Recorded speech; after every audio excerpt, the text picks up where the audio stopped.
Bonjour, alors aujourd'hui on va parler d'Hermès. Hermès, on le sait, hein, depuis peu c'est la première pondération du CAC.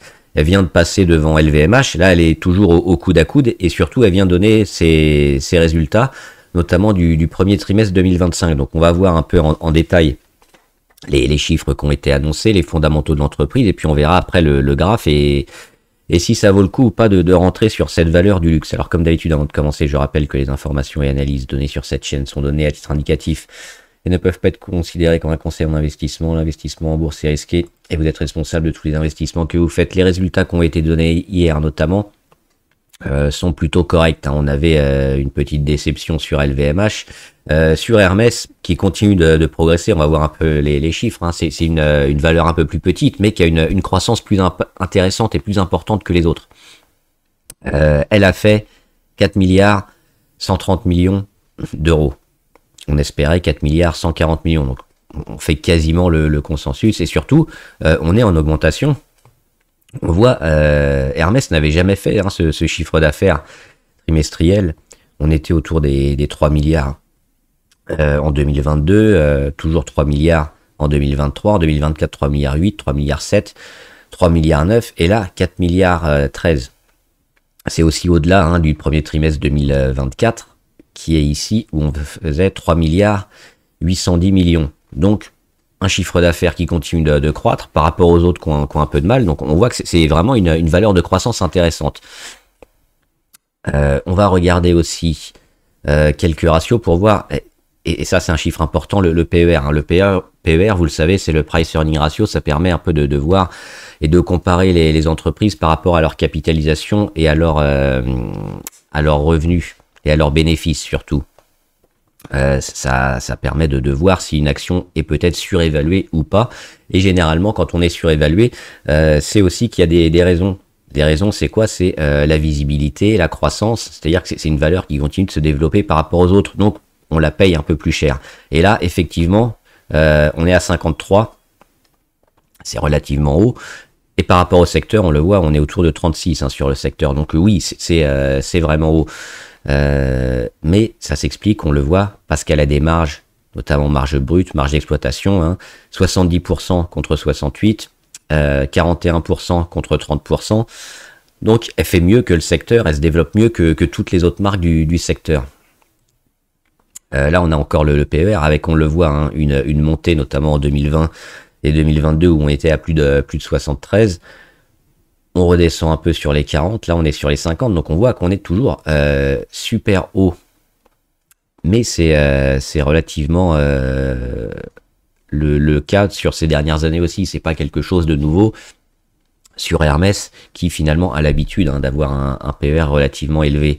Et là ce qu'on peut voir, ce qui est intéressant, c'est par rapport notamment aux autres gros hein, qu'on connaît, et on voit ici Kering, le français, ils sont à 17.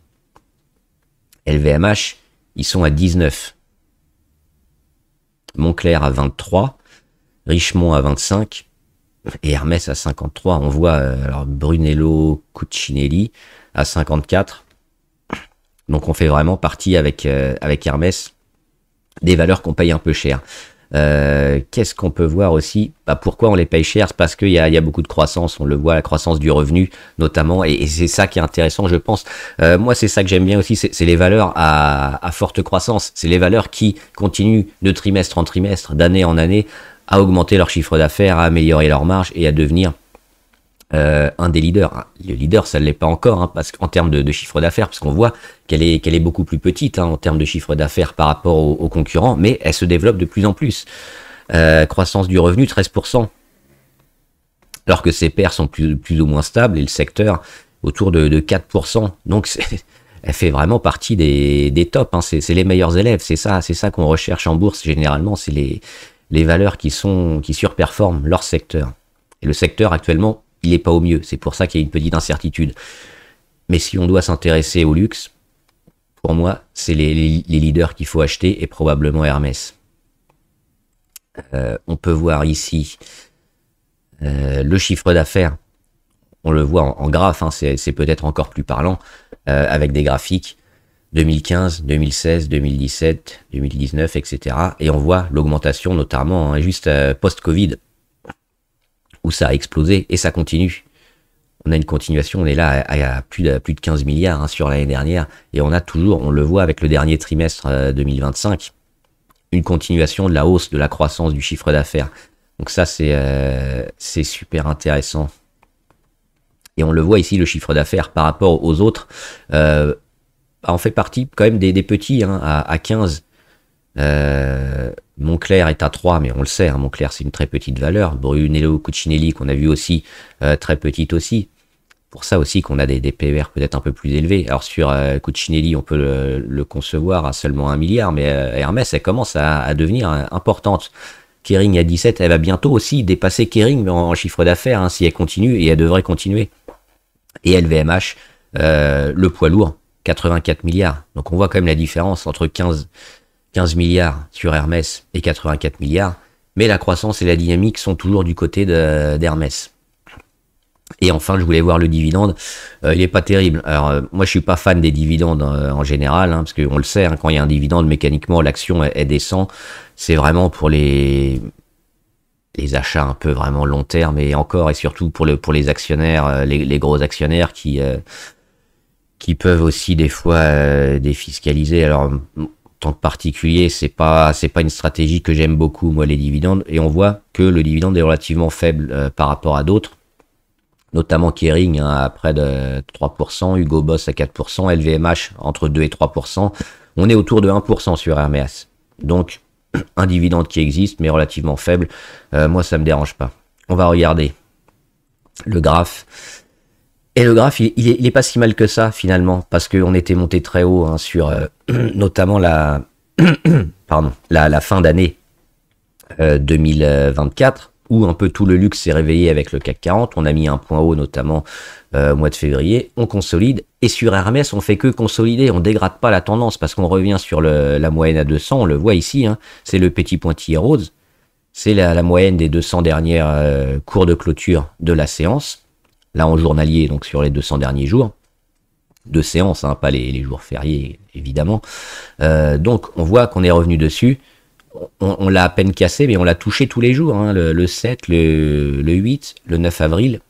Et là, dernièrement, on repasse au-dessus. Et avec les résultats, on perd 1% à la mi-séance aujourd'hui, mais on est toujours en train d'accumuler au-dessus. Donc plutôt favorable.